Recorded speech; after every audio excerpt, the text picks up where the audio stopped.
Welcome to Talking Kootenay Books. My name is Keith Powell. I'm your host, and I'm with Terry Gaynor today. Terry is our guest. Terry, you've been a guest on the show now 3 times, and the reason we invited you back is you've got a brand new book out called The Sioux Line. But before we get into the new book, let's just refresh our viewers' memory about the 2 previous books. So just give us a snapshot of the 2 earlier books. My first book came out in 2019, and it was called When Trains Ruled the Rockies. And it covers a period of 1948 to 1962, which is when I lived and worked at the Canadian Pacific Station in Banff. Okay, so you actually grew up in the station? I did. My dad was the agent, and with the agent came a residence, and we lived on the 2nd story of the CPR building there, yeah. So you witnessed the coming and going of a lot of trains. What impressed you over the years? Well, we had a balcony on the platform side that overlooked the tracks and the train, and I spent hours looking down on the platform, which was just feet away. Mm-hmm. And you know, in those days we had 4 trains east and 4 trains west every single day of the year. Mm-hmm. And in the summer there was a 5th train, which was a tourist train that came out of Chicago. So the station was like the airport of yesteryear. Right. It was a busy, busy place from 9 in the morning until 1 in the morning. Trains just coming and going. Probably 1,500 to 2,000 people a day went through that station. Wow. And you had a bird's eye view of what was going on. And Indeed. Undoubtedly you saw many well-to-do and famous characters come and go. Including Princess Elizabeth and the Duke of Edinburgh in 1951 when they came just before she became queen, yeah. Right. They got off their car right below our balcony, and talk about a bird's eye view, yeah. Okay, so that was the first book that you put out, and just talk about the second one for a minute. The second one was called When Trains Ruled the Kootenays. I moved to the Kootenays back in the 90s, and it seemed that everywhere I went there was a railroad or tracks or the remnants of a railroad, and I became very interested and I really dug into the historical end of it, and it really was a battle between the Canadian Pacific and the Great Northern Railway. And it was a part of history that I wanted to write about, not so much about the railroads themselves, but about the passenger train services and the boat services that they covered in the East and West Kootenays. Right. So we tend to forget that trains had such an influence on early travel. Was there a connection between your first book and your second book? There was a bit of a connection, yeah, because some of the trains were more or less the same. I wouldn't call it a hard link by any stretch of the imagination, but yeah, there was a lot of overlap. Right. So when the trains ruled the Kootenays, for instance, I've heard the expression the Kootenay Railroad or Railway Wars. It was a combative kind of time, wasn't it? It was indeed, you know, with the discovery of all the silver, lead, and zinc railways, they lusted after having the rail lines to haul that ore, because that's where the big money was in hauling the freight. Yeah. And Great Northern and Canadian Pacific went head-to-head all over the Kootenays, and in fact, probably the Kootenays ended up the big winner because of the duplication of services, probably kept freight rates down somewhat and offered a better level of service because there was 2 of them competing. Right. You know, many people probably forget the fact that the Great Northern came up into Canada at several crossings, including in the Elk Valley. In fact, they had interests in the coalfields, I believe, in the Elk Valley as well. And, you know, we drive to Fernie, and we always think that road that winds through the Rockies there, but really that was a trail, a train track. Heading right through the tunnel, so that's why that road is so flat going through the Rockies. That was the Great Northern Road bed in that particular area where the tunnel is. Yeah, for sure. Okay, so that sort of takes us to the new book, and so let's just talk about the Sioux Line. You bill it as a luxury train that came to Canada. Let's give our viewers an idea what the significance of the Sioux Line is, and maybe we'll explore as well why you wanted to write about that. Well, you know, the Sioux Line, I call it the Canadian Pacific secret weapon because Canadian Pacific did have controlling interest in the ownership of the Sioux Line. And that goes back to 1888. The Sioux Line was conceived and built by the millers of Minneapolis. By the millers, I mean you know, the big flour mills, because Minneapolis to this day has the biggest mills in the world. Right. General Foods, I think, is based in Minneapolis. And Pillsbury, and you know. And anyhow, a gentleman by the name of Washburn and another one called Pillsbury, of Pillsbury Doughboy fame. Yeah. They own the two biggest mills, but all in all, about 75% of the new train company that they developed was owned by the millers. And the reason they did that is because they had to get their refined flour to the big markets of the world, which frankly was Europe. Yeah. There were Chicago-based railways serving Minneapolis, but because they were Chicago-based, they could charge whatever they wanted. And the millers felt that they were being charged inflated prices. So they decided to build their own railroad, bypassing Chicago, building up to Sault Ste. Marie at the border, and then connecting the Canadian Pacific through to Montreal to Boston. And that was done. In 1888, the Soo Line had also begun to expand westward to protect the wheat-growing areas, so they would always have a constant source of wheat for their mills. Right. And they sort of got a little overextended. They weren't bankrupt, but they needed more money to finish what they were doing. And at that point, Canadian Pacific came along and refinanced them, and that was in 1888. And of course, they ended up assuming controlling interest. And Van Horn was the president of the Canadian Pacific, and his vision also included the Canadian Pacific resorts, the Banff Springs Hotel, Chateau Lake Louise, etc., Chateau Frontenac. And he knew that in order for them to succeed, they had to be fed by the carriage trade out of the United States. Right. And that's when they started putting together these train itineraries that brought people directly from the States up into Canada. But not only to feed the hotel resorts, but also Canadian Pacific went into the shipping business in the 1890s.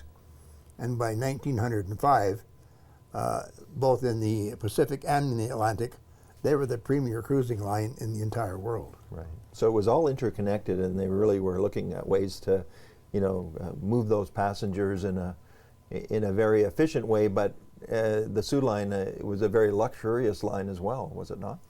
Well, the clientele that they were after was the top end of the carriage trade, out of New York and Chicago. And you got to remember, by the turn of the century, 1900, the population of Chicago had blown up to 2 million. New York was about 4 million, and there was an awful lot of big money within that population. Right. And that's what they needed to sustain the resorts in Canada. Right. And really, the trains were designed not only to move people across the continent, because they wanted to feed their steamships that went to Asia as well as Europe, but also, like I said, to feed the resorts. Yeah. So describe to me where they actually ran. So started in Chicago, did you say? Well, some of the trains actually did originate in Chicago, like the Mountaineer that began in 1923 that went to Banff and to Vancouver in the summer. The Soo Pacific, which started in 1893, began in Minneapolis, and it ran up to the border at Portal, North Dakota, to Moose Jaw, and then through the Canadian Rockies to Vancouver. But the train split at Sumas, and half of it went to Seattle. In 1907, the Sault Spokane Train Deluxe was put into service in direct competition with Great Northern, and it ran from Minneapolis through the Crow's Nest Pass and then down to Spokane, leaving British Columbia just south of Yaak, BC. And it served right until 1914, when the World War I broke out. Right. And that's when it was canceled, because all train service, passenger service, more or less collapsed then. Right. And that's a pretty strong Kootenay connection, isn't it? Because the Sault Spokane is in the Cranbrook History Center. Yes, and the Sault Spokane train, one of the benefits that the Canadian Pacific never realized was, the idea of people from Alberta and British Columbia going to Spokane was a distant dream, because there was no roads and there was no railroad. Suddenly there was a railroad, and instantly it was a day away. Right. And not only was it a very popular route from Minneapolis to Spokane, but also the people in Western Canada could now go down to the States. They could go to Spokane, which then it was a booming city. Right. It was the heart of the mining industry in British Columbia and in North Idaho. Yeah. And it was a very successful program, that Sault Spokane Train Deluxe. In fact, it was extended in 1908, and they changed the name of the train to the Sault Spokane Portland Train Deluxe, because in agreement with Union Pacific, they went right through to Portland, Oregon. Right. So the Soo line was serving the West Coast, not only in Canada through Vancouver, but into Spokane and then onwards to Portland. Yeah. Right. So it's got to be fascinating to research all this and make all those connections and so forth. What motivates you to do that, Terry? When I was a young kid in Banff growing up, my favorite train was called the Mountaineer, and it was the Soo Mountaineer. It came out of Chicago, and then to Minneapolis, and then up to Moose Jaw, and then through the Rockies. And it was a very unusual looking train because it had Soo and Canadian Pacific equipment. Right. But also, because it was so popular, they had to add extra equipment, and they would lease equipment from the Pullman Company out of Chicago. So you had all this standard Canadian Pacific Tuscan red, and then there'd be about 10 or 15 cars at the end that were the green Pullmans. Okay. So it was an unusual looking train, but it also was full of tourists, and they were 100% American. Right. And when I was a young kid of about 5 or 6 years old when we first moved to Banff, I don't think I'd ever met an American until I saw that train. Right. And it sort of became my most favorite train of all the ones that came through Banff. So I've always had, and then when I was a little bit older, I was working on the trains as a red cap. And So tell me, just explain a red cap to me. well, a red cap was the guy that puts your luggage onto your sleeping car. Yeah. And that was the train we all loved to work because the Americans were the best tippers. Right. But it was a fascinating train because it was 100% tourism, Right. which is what it was designed for. Right.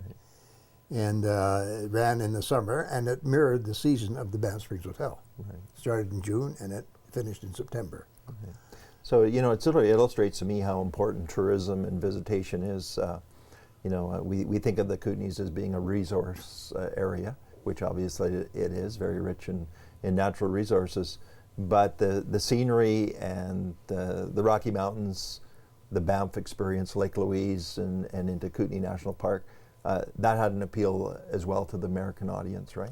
Oh, absolutely. And you know, when they began the Soo Pacific, that started in 1893 in December. They had different, in their timetables, they had different connections, and they connected to the train that went from Medicine Hat through the Crow's Nest to Kootenay Landing, and then the paddle wheelers to Nelson, and then back on the train to Midway. Right. But CP really advertised in the early days the experience of going through both Arrow Lake and Kootenay Lake on the boats, and in fact they opened up the Kootenay Lake Hotel in Balfour in 1911, which sadly was closed down because of the breakout of the war in 1914. But tourism was always on their dance card for the Kootenays, yes. Right. As well as, did they not have some presence on the Arrow Lakes as well? Oh yeah, they had their the SS Bonington was that, and then the Sukan on Kootenay Lake were the two big paddle wheelers, the biggest ones that there ever were built. Yeah. And they were a huge presence on both those lakes. Right. So I can just imagine, you know, that must have had a real appeal to people, you know, being able to take this luxury train across the continent, and then also get on a paddle wheel and you know, almost experience the wilderness, experience from the deck of a ship as you went up Kootenay Lake or the Arrow Lakes. Some of the early brochures would outline an itinerary where you could take the train to Revelstoke, you could get off the train in Revelstoke, take the train down to Arrowhead, then onto the paddle wheeler at Arrowhead, the Bonington or the Minto, right, and right down to what is now Castlegar, right, and get back on the train and head back east. right. Yeah, I mean, it was So they had some creative scheduling really geared towards the tourist trade. absolutely. Yeah, Yeah. So Terry, it's one thing to have a passion or an interest in trains, and you know, luxury trains, in this case the Soo line, but it's another thing to actually research it and write about it. What sort of motivates you to take it that next step? Well, you know, when I was writing the book When Trains Ruled the Kootenays, I needed some information, And I stumbled across a guy by the name of Emery Lubke, and Emery is the chief archivist with the Sioux Line Historical Society. Well, where are they based? They're in Appleton, Wisconsin. Okay. And I got a hold of him, and I stumbled into it, to be honest. And he was such a huge assist to me because I was looking for information on the Sioux Spokane Train Deluxe. Mm-hmm. I got lots of good information from the History Center here in Cranbrook, but they had even more extensive information on the train at that end, you know, and its beginnings and its makeup and who built the rail cars and that kind of thing. Right.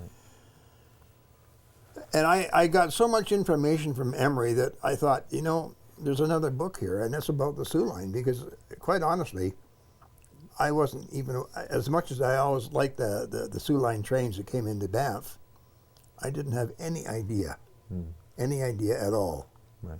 of the extent of what they did. You know, their first train to Canada wasn't to Western Canada. It was called the Atlantic Limited, and it went from Minneapolis up to the border to Sault Ste. Marie, to Sudbury, to the main line, to Montreal, and then down to Boston. And that was in 1889. So the Sioux Line had been feeding visitors and tourists to Canada, you know, since the early 1890s. Yeah, well, yeah, we fail to appreciate how sort of developed that tourist trade was back in the, you know, the early 1900s, late 1800s.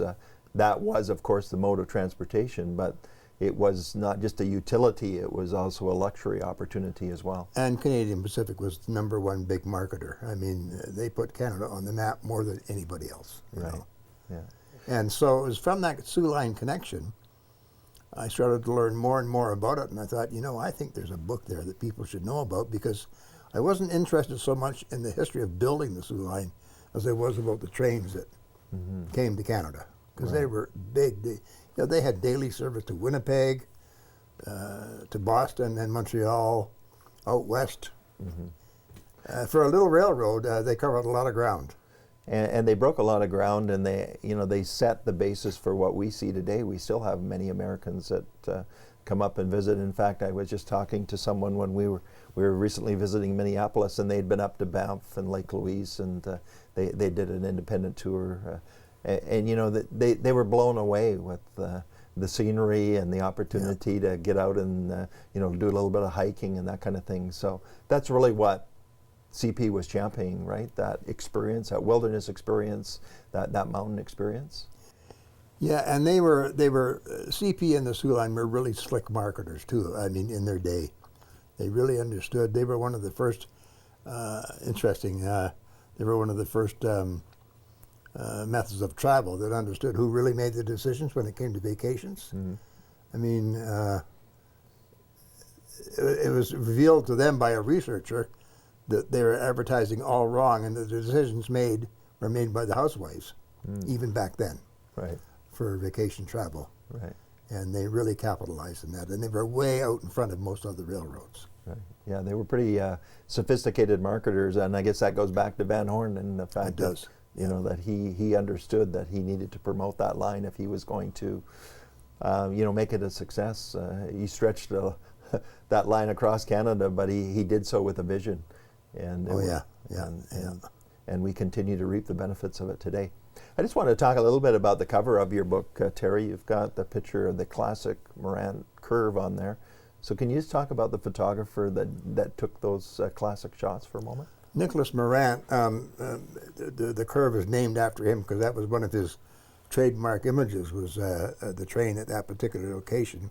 That's in between Banff and Lake Louise. Right. Nick was the PR director and the CPR photographer, excuse me, for probably 30 or 40 years. And he was initially based out of Winnipeg, but he covered their entire system, doing photographic shoots not only for the trains, but for the CP resorts, for CP ships, Right. for everything that they did. Right. And he was probably one of the foremost marketing geniuses, I think, of his time. And a tremendous photographer. Oh, amazing photographer, yeah. Yeah. He had influence. He could make things happen and stage the photos that he needed for his promotional campaign. The cover shot of the book is a mock-up of the Mountaineer. But it was before the season, and they needed to have some good marketing pictures prior to the season in the U.S. And he had the Canadian Pacific in Calgary put together a train consist that resembled very closely the look of the Mountaineer. And that train traveled empty between Banff, Lake Louise, and back. And he took shots at positions where he thought it would have the most impact. Yeah. Well, Yeah, he had lots of clout. Yeah. Well, he couldn't get much more of a dramatic background, so I think he knew what he was doing for sure. He did. So Terry, in your research, I just was wondering, did you come across anything that maybe surprised you or you didn't anticipate? Well, I think, the connection between the Great Northern and the Canadian Pacific and the Soo Line, it's really a twisted narrative. I mean, it's interesting that CP and Great Northern went to war. They literally went to war all across Canada, not only in the Kootenays, but in North Dakota, and they were paralleling each other's lines. And it's interesting because James J. Hill, who was the founder and the president of the Great Northern, and Cornelius Van Horn, who was president of the CP, they hated each other. But you go back prior to them both having those railroads, and they were the best of buddies. And in fact, James J. Hill at one time was one of the big three investors in the CP syndicate when it began in 1880. Right. And he was the guy that hired Van Horn to come up to Canada to build the track from Winnipeg to the coast. Right. And they had a falling out. But interestingly enough, the president of the CPR, who was George Stephen, and his number one guy and his cousin, incidentally, Donald Smith, Lord Strathcona, they were two of the biggest investors. And they never had a falling out with James J. Hill, even though Hill was always battling CP. They also had huge investments in the Great Northern. Right. And in fact, those two gentlemen, Donald Smith and George Stephen, were the ones that initially financed George Hill to start building the predecessor to the Great Northern Railroad, which was the Minneapolis-St. Paul and Manitoba Railroad. Right. And they were all partners in this thing. So it's a convoluted, twisted, and that was all news to me because it really put a whole new look at the railroad barons of the last century, Right. Yeah, so when you start digging deeper on that, you find out all kinds of interesting connections, and though there was a great rivalry, they had many of the same interests as well. Oh, yeah. So, Terry, I just want to talk about the actual publishing and writing of the book. You've now written 3 books.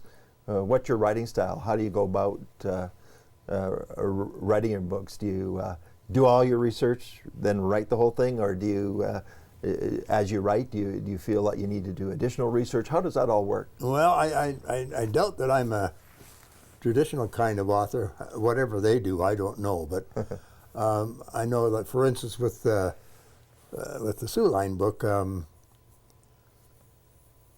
I probably changed direction 3 or 4 times as I learned more. So I was researching as I went along. Right. And I always found that, when I would find a particular vein of something that I wanted to write about, I didn't like to wait until the outline was complete in case I forgot what I was going to say. So I sort of, the way I write is kind of a mission match of research, write. All along there's sort of a grander game plan in my head as I'm going along, but I will say that it does change from time to time. Sure. And it was the same in the first 2 books, because I've never, in my life until I was in my early 70s, I never wrote anything, ever. Right. So I didn't really know how to write, so I just sort of did it, maybe the way I talk. Yeah. So you're an inspiration to all aspiring writers. So, get in there and make it happen. So. Yeah, you're never too old. So I just want to ask as well, so you work with a company called Rocky Mountain Books, and they published all 3 of your books. Yep. What has that experience been like? Oh, I'll tell you what, I don't think I would be anywhere near where I am with getting those 3 books out without their help. I was absolutely amazed, but eternally grateful that they saw that I must have had some talent, because they accepted my first book.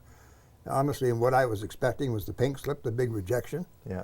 So when I was told that they would accept my book for printing, I mean, to me that was the ultimate. I couldn't have cared less if I sold a book. I'd gotten accepted, and Well, not only have you sold the book, you've had to reprint, right? yeah, they've both been reprinted now, the first two, and the third one just came out recently, yeah. So Yeah. I'm very, very satisfied, yeah. Yeah. But they've been a huge assist to me. You know, they do a lot of the marketing. Of course, they do the distribution, but, you know, all along I've had great help from some of their experts Right. and some of their editors. And So you work along with their editorial team? And, yep. yeah. So that's one thing that I wanted to ask you about. The new book has more photos, I think, than your previous books, if I'm not mistaken, and they're color photos. So how did you go about sourcing all the photos, and why do you think it's important to have those in the book? Well, I think my first two books might have had more photos, but they were in one photo section as opposed to, with this book, they're appropriately placed on the page where I'm talking about them. Okay. So, you know. Most of the photos I got through the Sioux Line Historical Society. Some of the ones about the mountaineer in Banff I had taken myself or were given to me when I was younger, Right. and those were most of the color photos. Right. But I got them from Minneapolis Historical Society, from the Sioux Line Historical Society. There's a lot of sources out there, and you just have to dig to find them. Right. Yeah, I know from my own publishing experience, getting the right photo is always a challenge, and you want to do the very best you can, and it does help convey a good story. So it really backs up and supports what you do. So just before we wrap up, Terry, any plans for the future when it comes to writing? Well, I'm dabbling away with a book right now, or the beginnings of a book. I'm sort of returning to my Banff roots, and right now it's tentatively called From Mountain Village to Mega Resort. And there should be some interesting stuff in there somewhere. That sounds fascinating in itself. Well, Terry, it's been great to have you as a guest on Talking Kootenay Books. So the new book is about the Sioux Line. It's available locally at a number of bookstores and so forth. It's distributed through Rocky Mountain Books, and people can look for that. I think they would enjoy sort of the trilogy, or the three books together, but I know they'll enjoy the new one as well. So congratulations on working hard on that publication, and thanks for being our guest on Talking Kootenay Books. Well, thanks for having me back. I much appreciate it. My name is Keith Powell, and this has been Talking Kootenay Books.